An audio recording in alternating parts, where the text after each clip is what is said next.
Okay, first of all you're going to need a T9 Torx screwdriver.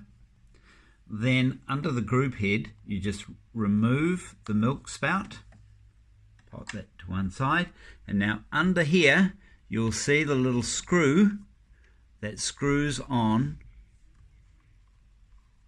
the nozzle. Undo that little screw, careful not to lose it. This then pulls out. It will be a bit tight because it's got coffee residue on it. And the new nozzle that you've got, you have to transfer over the metal barrel. So that screws on.